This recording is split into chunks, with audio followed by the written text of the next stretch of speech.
हैं fresh lock technology जो रखे मसालों को हर समय फ्रेश। गोल्डी मसाले। नमस्कार, उत्तर प्रदेश की खबरों के साथ मैं हूं मनोज मानस। खबरों का रुख करेंगे उससे पहले आपको दिखाएंगे इस वक्त की अहम हेडलाइंस। यूपी में कागजी झंझट खत्म, अब फाइलें खोने का डर नहीं। यूपी राजस्व परिषद ने लागू की नई डिजिटल व्यवस्था।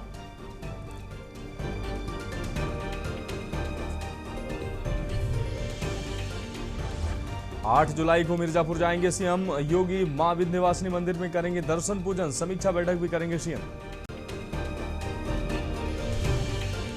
दिल्ली के परिक्रमा छोड़ क्षेत्र में उतरे पदाधिकारी। लखनऊ में भाजपा अध्यक्ष नितिन नवीन बोले, हर माह की रिपोर्ट जांचेगा संगठन। कल राम मंदिर ट्रस्ट की होगी अहम बैठक। चंपत राय और अनिल मिश्र के इस्तीफे पर होगा फैसला। आगरा ग्रेटर नोएडा की बिजली कंपनियों की सीएजी ऑडिट कराए सरकार। समिति का दावा, सस्ते रेट में लाइट बेच रहा कॉर्पोरेशन। उत्तर प्रदेश में भीषण बारिश, कहीं राहत तो कहीं कहर जारी। कई जिलों में बारिश का अलर्ट।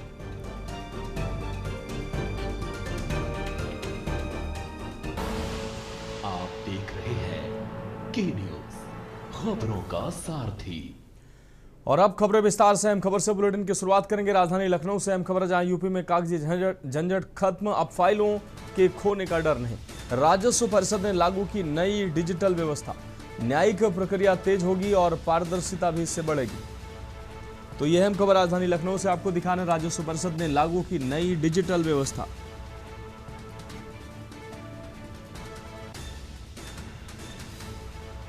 न्यायिक प्रक्रिया तेज होगी, पारदर्शिता भी इससे आएगी।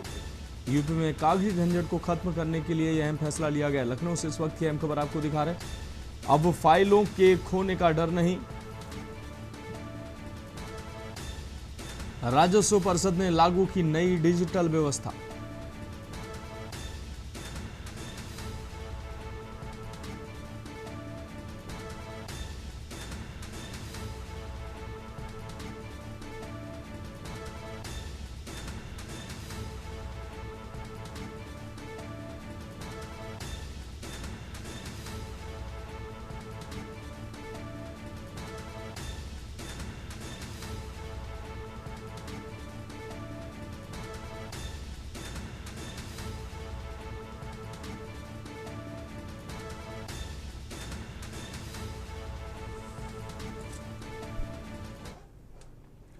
श्रावण मास की पवित्र कांवड़ यात्रा को शांतिपूर्ण, सुरक्षित और व्यवस्थित ढंग से संपन्न कराने के लिए एटा पुलिस पूरी तरह से अलर्ट मोड पर है। वरिष्ठ पुलिस अधीक्षक एसएसपी डॉक्टर इला मारन ने खुद कमान संभालते हुए सड़कों पर उतरकर सुरक्षा व्यवस्था का जायजा लिया है।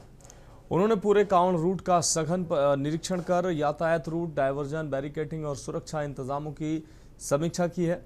एसएसपी डॉक्टर इला मारन ने मिरहची, कोतवाली देहात और कोतवाली नगर क्षेत्र का तूफानी दौरा किया है। इस दौरान उन्होंने ऑन ड्यूटी अधिकारियों और पुलिसकर्मियों को स्पष्ट चेतावनी दी कि सुरक्षा व्यवस्था में किसी भी स्तर पर लापरवाही बर्दाश्त नहीं की जाएगी।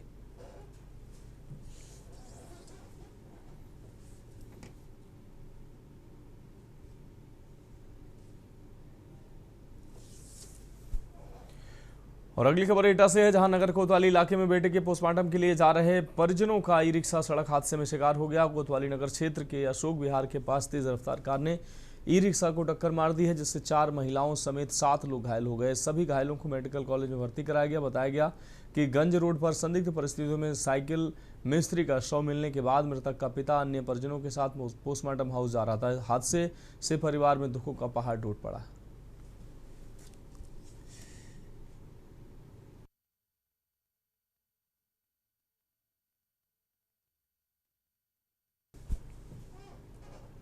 अगली खबर कासगंज से है, जहां गंज डुंडवारा कोतवाली क्षेत्र में इटा रोड स्थित केएन पैलेस में एक महिला का खून से लथपथ शव मिलने से सनसनी फैल गई।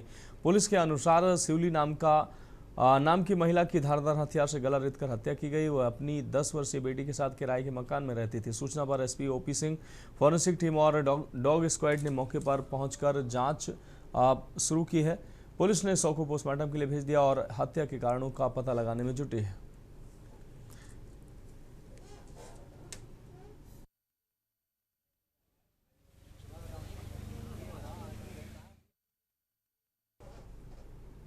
और अगली खबर कन्नौज से, जहां मुख्यमंत्री सामूहिक विवाह योजना के तहत फर्जी विवाह कराने के मामले में कोर्ट के आदेश पर डीएम कार्यालय के चतुर्थ श्रेणी कर्मचारी वेद प्रकाश समेत 3 महिलाओं के खिलाफ मुकदमा दर्ज किया गया है। आरोप है कि शादीशुदा युवक को फोटो खिंचवाने के बहाने कार्यक्रम में बुलाकर मंडप में बैठा दिया और उसी के मोबाइल नंबर से रजिस्ट्रेशन भी कर दिया। युवक के विरोध और शिकायत के बाद मामले का खुलासा हुआ। ये पूरा मामला 23 मार्च 2026 को तिरवा क्षेत्र में आयोजित सामूहिक विवाह कार्यक्रम से जुड़ा बताया गया।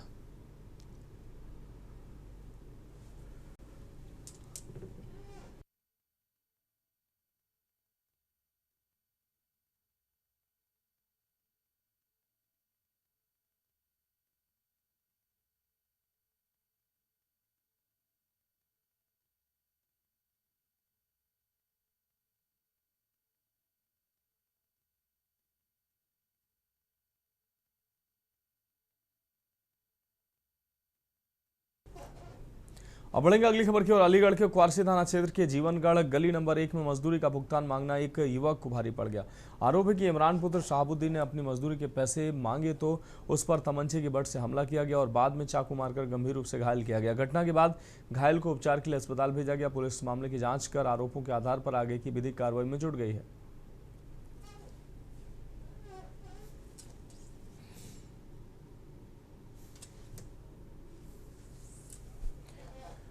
अगली खबर एटा से है, जहां आवागढ़ थाना क्षेत्र के नावली गांव के पास तेज रफ्तार इको कार की टक्कर से बाइक सवार युवक की मौत हो गई है। हादसे में घायल युवक को पुलिस ने मेडिकल कॉलेज पहुंचाया, जहां डॉक्टरों ने उसे मृत घोषित कर दिया है। मृतक की पहचान फिरोजाबाद निवासी सोनपाल के रूप में हुई है। आपको बता दें, पुलिस ने शव को कब्जे में लेकर पोस्टमार्टम के लिए भेज दिया, साथ ही मामले की जाँच शुरू कर दी है।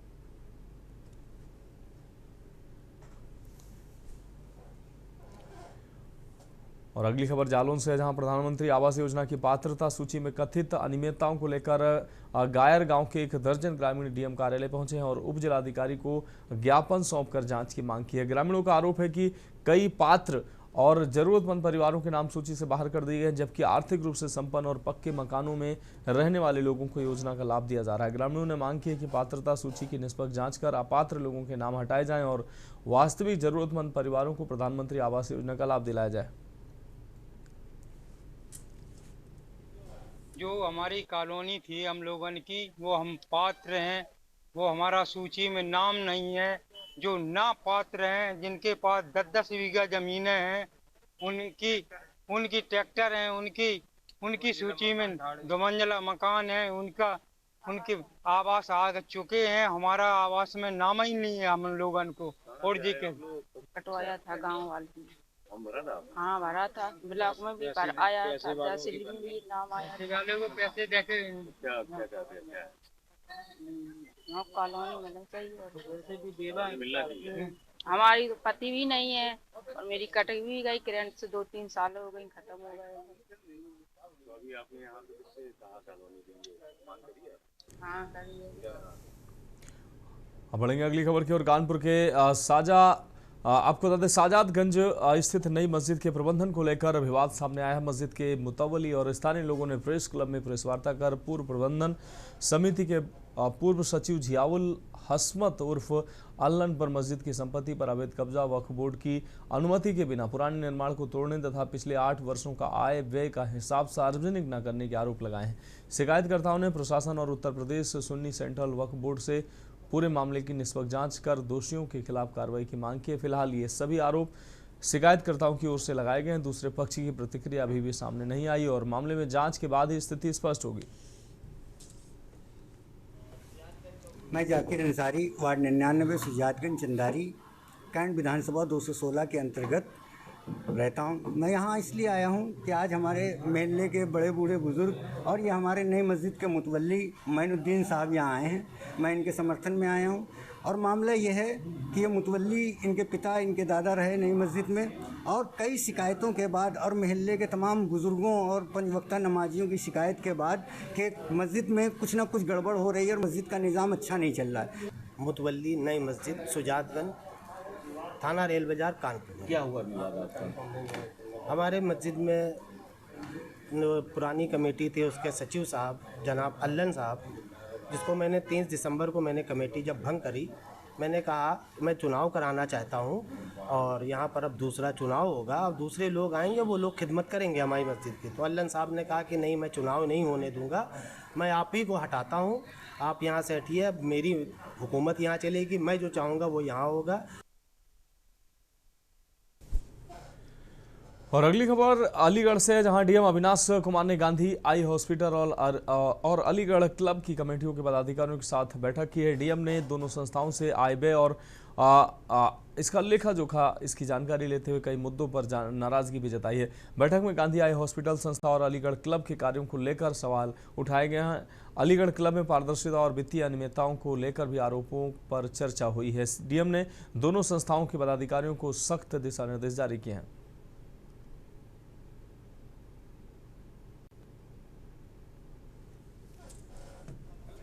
कि सर पिछले 2007 से कभी भी किसी भी तरह का कोई भी आय व्यय का ब्यौरा किसी भी मेंबर को उपलब्ध नहीं कराया जा रहा है। तो डीएम साहब का कहना था कि ठीक है, इसके बारे में अगली बार हम जो भी मीटिंग करेंगे तो एक बार वित्तीय इनसे हिसाब मांगते हैं। और रही जनरल मीटिंग की, तो जनरल मीटिंग मैं भी क्लब का करीब 23 साल पुराना मेंबर हूँ, तो 23-24 साल मुझे क्लब के मेंबर को हो गए। मुझे शायद ध्यान नहीं आता कि कभी जनरल मीटिंग हुई हो। मुद्दा चुनाव का आया था और चुनाव की प्रक्रिया शुरू कराई जाएगी। सबसे पहले शुद्ध मतदाता सूची का होगा प्रकाशन, उसके बाद में चुनाव की अधिकारी और चुनाव की डेट। अच्छा, कितने लंबे समय से चुनाव नहीं हुआ, क्या वहाँ का जो आय व्यय की जो कंडीशन थी उस पर चर्चा हुई या नहीं हुई? सब पे चर्चा हुई, सभी बिंदुओं पे। और चुनाव जो है नहीं, एक ही बात है, ये जो एजेंडा है इसी के ऊपर मीटिंग हुई है और इसमें कोई ऐसी वो नहीं है इफ एंड बट और वो ऐसी कोई बात ही नहीं है। 2020 से गांधी आई संस्था कालातीत चली आ रही है जी, इसको लेकर क्या कहा जिलाधिकारी, क्या कुछ भी नहीं, उन्होंने सिर्फ इलेक्शन की प्रक्रिया का वो था एजेंडा, वो आगे बढ़ा दिया गया, इलेक्शन हो रहा। क्या लेखा जो पर भी बात हुई है, क्या आय व्यय नहीं, पिछले लंबे समय से सब कुछ, कोई परेशानी नहीं। उत्तर प्रदेश के मुजफ्फरनगर जनपद स्थित नई मंडी कोतवाली क्षेत्र की पटेल नगर कॉलोनी में शनिवार को उस समय हड़कंप मच गया जब एक बंद मकान से भारी दुर्गंध आने लगी। स्थानीय लोगों की सूचना पर पहुंची पुलिस ने जब दरवाजा तोड़ा तो अंदर का नजारा देखकर सबके होश उड़ गए। कमरे में एक 39 वर्षीय युवक का शव फांसी के फंदे से लटका हुआ था। मृतक की पहचान राहुल शर्मा के रूप में हुई है। शव की स्थिति को देखकर आशंका जताई जा रही है कि ये करीब 3 से 4 दिन पुराना है। घटना की गंभीरता को देखते हुए पुलिस ने तुरंत फॉरेंसिक टीम को मौके पर बुलाया। फॉरेंसिक टीम ने घटनास्थल के चप्पे चप्पे की बारीकी से जांच पड़ताल की, जिसके बाद पुलिस ने शव को फंदे से उतरवाकर पोस्टमार्टम के लिए भिजवा दिया। आज सुबह तकरीबन 9:15 बजे के लगभग नई मंडी पुलिस 112 के माध्यम से सूचना प्राप्त हुई कि पटेल नगर में एक कमरे में, घर के कमरे में एक व्यक्ति का शव पड़ा है, फांसी लगाया है। इस सूचना पर तत्काल नई मंडी की पुलिस फील्ड यूनिट के साथ मौके पर पहुंची और उस शव को कब्जे में लेकर पंचायत पीएमनामा के लिए भेजी। इस पूरे प्रकरण में जब जानकारी किया गया तो इस मृतक का नाम राहुल शर्मा, उम्र 39 साल और 10 से 12 साल पहले इसकी शादी हुई थी। इसका ससुराल छपार में होना बताया गया और लोगों द्वारा ये भी बताया गया कि इसकी सिर्फ पत्नी से काफ़ी समय से विवाद चल रहा था और इसकी पत्नी 10-15 दिन से मायके में ही रह रही थी। उत्तर प्रदेश के फिरोजाबाद जिले से एक हैरान करने वाला मामला सामने आया, जहां थाना रामगढ़ क्षेत्र के चनौरा गांव में जमीनी विवाद से परेशान होकर एक युवक हाई टेंशन बिजली के टावर पर चढ़ गया। युवक को टावर पर चढ़ा देख इलाके में हड़कंप मच गया और मौके पर भारी भीड़ जमा हो गई। टावर पर चढ़े युवक का आरोप है कि पैतृक जमीन के विवाद में उसका सगा भाई ही उसका सबसे बड़ा दुश्मन बन गया। युवक ने रोष जताते हुए कहा कि उसने इस मामले की शिकायत कई बार प्रशासनिक अधिकारियों से भी की, लेकिन बार बार चक्कर काटने के बावजूद प्रशासन ने उसकी समस्या पर कोई ध्यान नहीं दिया और न कोई ठोस कार्रवाई की। इसी प्रशासनिक उदासीनता से तंग आकर उसने ये आत्मघाती कदम उठाया।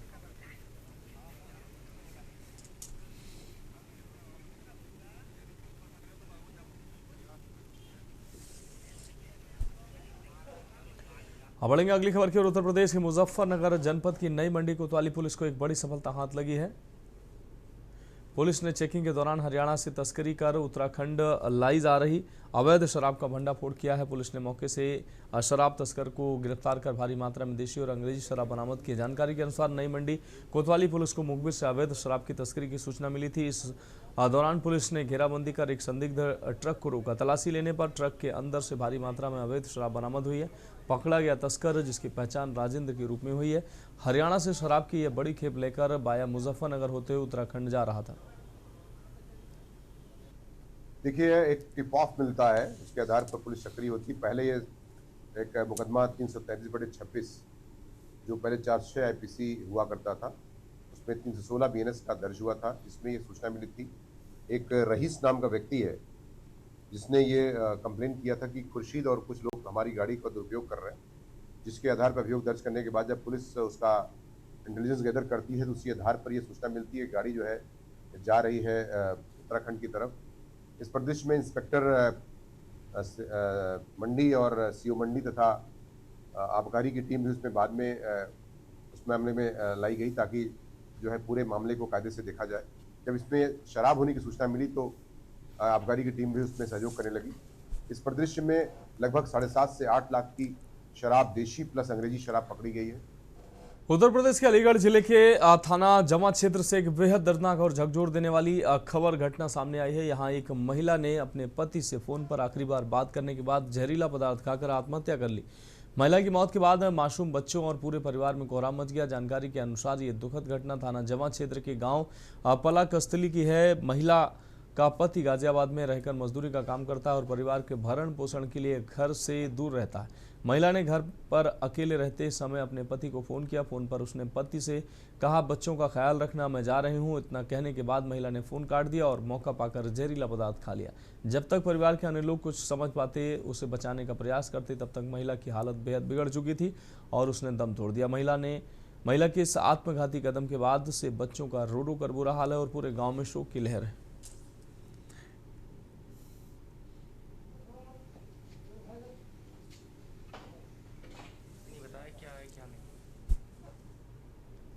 उत्तर प्रदेश के अमरोहा नगर कोतवाली क्षेत्र से एक बेहद दिल दहला देने वाली घटना सामने आई है। यहां रजाक चौक इलाके में 12 साल के एक बच्चे ने अपनी बहन से मोबाइल को लेकर हुए मामूली विवाद के बाद फांसी लगाकर आत्महत्या कर ली। इस आत्मघाती कदम से मासूम की जान चली गई, जिसके बाद पूरे परिवार में कोहराम मच गया। जानकारी के अनुसार रजाक चौक निवासी 12 वर्षीय शहबाज का अपनी बहन के साथ मोबाइल चलाए जाने को लेकर किसी बात पर विवाद हुआ था। बहन से नाराज होकर शहबाज अपने कमरे में चुपचाप चला गया। अंदर से कमरा बंद कर उसने अपनी मां के दुपट्टे का फंदा बनाया और फांसी पर लटक गया। आपस में मतलब बहन भाई में लड़ाई हो, इसमें ये गुस्से आ रहा था, ये बोला मैं मरने जा रही हूँ बस। इन्होंने गेट बंद कर लिया कमरे में और 5 मिनट के बाद देखा तो ये स्टूल पे बैठा हुआ मेरा दुपट्टा से गले में सा। तो जब कोटी पे, हाँ कोटी पे दुपट्टा पे गले में सा दुपट्टा। मतलब मोबाइल के ऊपर आपस में बहन भाइयों में जैसे बच्चे में हो जाती है। क्या चाहते हैं आप? हम ये चाहते हैं कि 5 मौसम नहीं हो, हमें डेड बॉडी हमें सौंप दी जाए। पुलिस तो अभी कुछ नहीं कह रही। कितने भाई बहन? ये है ना 4 भाई बहन है। ये कौन सा नंबर का? ये 2 नंबर का था। और अगली खबर मुजफ्फरनगर से है, जहां फुलत गांव स्थित दारुल उलूम रहीमिया मदरसे पर धर्मांतरण के आरोप लगाया गया। आरोप का मामला चर्चा में है। योग साधना आश्रम के महंत स्वामी यशवीर महाराज द्वारा मुख्यमंत्री के नाम वीडियो वायरल किए जाने के बाद पुलिस और LIU टीम ने मौके पर पहुंचकर जांच की। प्रारंभिक जांच में धर्मांतरण से जुड़ा कोई ठोस तथ्य सामने नहीं आया। हालांकि अभी आगे जांच जारी है। वहीं मामले को लेकर मंत्री कपिल देव अग्रवाल ने SSP से बात कर निष्पक्ष जांच कराए जाने पर जोर दिया। पुलिस का कहना है कि सभी पहलुओं की गहनता से जांच जारी है। SSP संजय वर्मा ने जांच के तथ्यों को सामने लाने की बात कही। देखिए, एक सोशल मीडिया के माध्यम से सूचना मिली थी, जिसके परिदृश्य में जो है मेरे द्वारा एक टीम बना दी गई है SPRA के नेतृत्व में। इसमें LIU है, IB है और जो भी हमारी इंटेलिजेंस की टीमें हैं और साथ ही साथ CO बुढ़ाना भी है इसमें शामिल।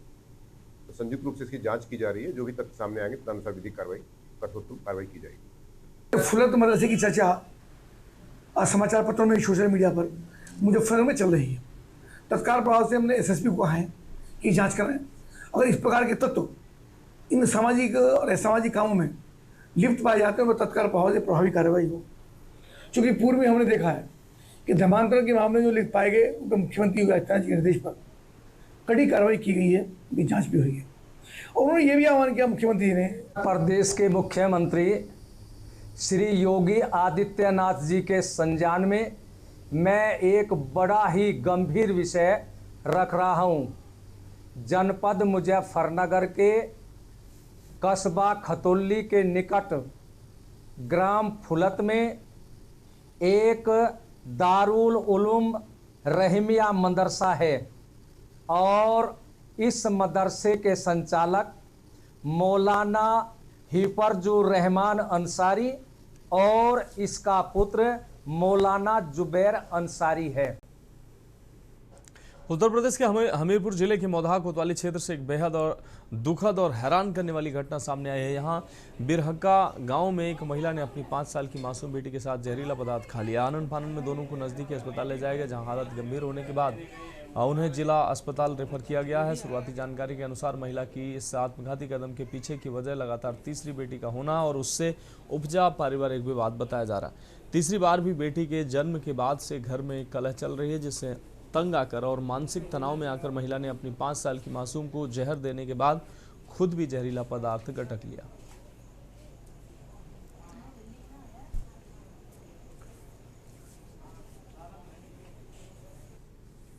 फिलहाल खबरों में अभी के लिए इतना ही। मुझे दीजिए इजाजत और आप देखते रहिए के न्यूज़ इंडिया।